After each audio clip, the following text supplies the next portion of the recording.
What is going on, guys, and welcome to the very first episode of the Star Wars Squadrons Top 5 Plays. I've been really excited to bring you guys this series ever since the game launched, and finally after that initial launch hype I have found some time to do so. For those who don't know how this series works, you guys can submit your clips to the Top 5 Plays link in the description, and from there I then go through and choose the 5 that I think are the most deserving to be featured, and then obviously feature those ones in that episode in no particular order. You guys will then vote on which clip you thought was the best, and then in the next episode I'll announce the winner of the previous episode before getting stuck into the clips from that episode. So for example, in episode 2 I'll announce who won this episode that you're watching, judging by who got the most votes, and then I'll obviously get stuck into the clips for episode 2. Each season will have 10 episodes, and after those 10 there will then technically be an 11th episode, which is the top 10 plays from season 1, showing every winner from each episode, and then whoever you guys vote as the winner from that top 10 plays will actually take home some prizes. There are obviously a ton of clips getting submitted at a time, so if yours doesn't make it, don't worry, because there's always the chance it might be in the next episode. There will always be plenty of opportunities for everyone. Now, before we get stuck into it, I wanted to give a quick shout out to both Elliot from Battlefront Updates and Mark from Split Screen, who are actually doing their own top 5 plays series for Star Wars Squadrons as well. So if you do enjoy these top 5 plays types of videos, then be sure to go and check those guys out as well. I will leave a link down in the description. But anyway, guys, with that out of the way, let's get stuck right into the very first episode of the Star Wars Squadrons top 5 plays. Coming in with the very first clip of the series, we have Roscoe Dodger using the TIE Interceptor here in a game of Dogfight. Now you can see that his aim is pretty much on point throughout this whole clip, and he actually managed to get I think 9 kills in about 1 minute and 45 seconds here. Now I don't actually know about my stats, but I'm pretty sure my average kills in an entire game of Dogfight would probably be around 5, so the fact that he's almost doubling that in about 2 minutes is not only extremely embarrassing for me, but it is also pretty awesome to watch.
Coming in at clip number 2, we have a clip here from Zaid using the TIE Bomber, and this one is very cinematic. Now, obviously TIE Bombers are not known for their maneuverability. You can see that he is being chased here, and he decides to actually go into a bit of a boost drift here and turn straight around and actually taking them out before they can deal any more damage. Very cinematic play there from Zaid.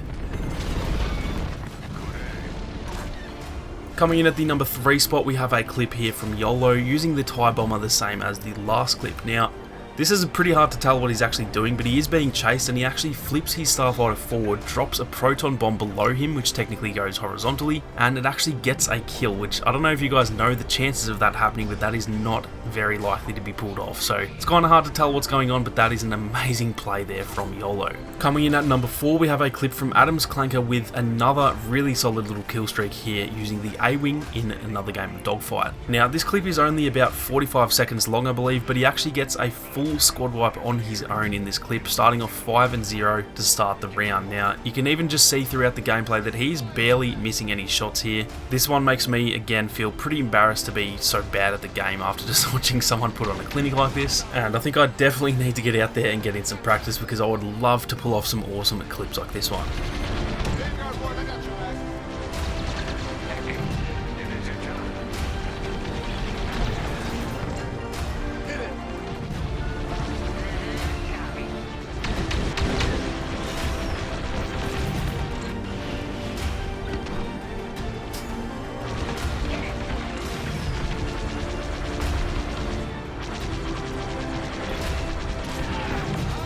Now, last but definitely not least, we have a clip here from D-Sal, and he manages to get another really cinematic play here. So he takes out this enemy there with his missiles, and then he actually flies straight through the explosion, does a boost drift, and then gets a second kill on the way through. Yet again, another very cinematic play, and honestly, so far, that's probably the most cinematic thing that I've actually seen it done in Star Wars Squadrons. So that is going to do it for the clips in today's episode, and now it is time for you guys to vote on who you think deserves to win. If you click on the first link in the description, you'll be taken to a poll where you can vote, and if you do leave a vote, be sure to click submit before coming back to the video, otherwise the vote won't go through. Then feel free to come back to the video and leave a comment down below letting everyone know who you voted for and why, and as always, I will be back in the next episode to let you guys know who won. If you enjoy this series and you want to see more, then be sure to leave a like down below, and if you are new, then consider subscribing to the channel with those notifications on. Thank you all so much for watching, you guys have a great day, and I'll catch you all in the next one.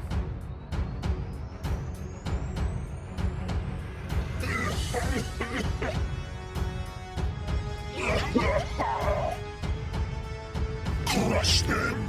Make them suffer!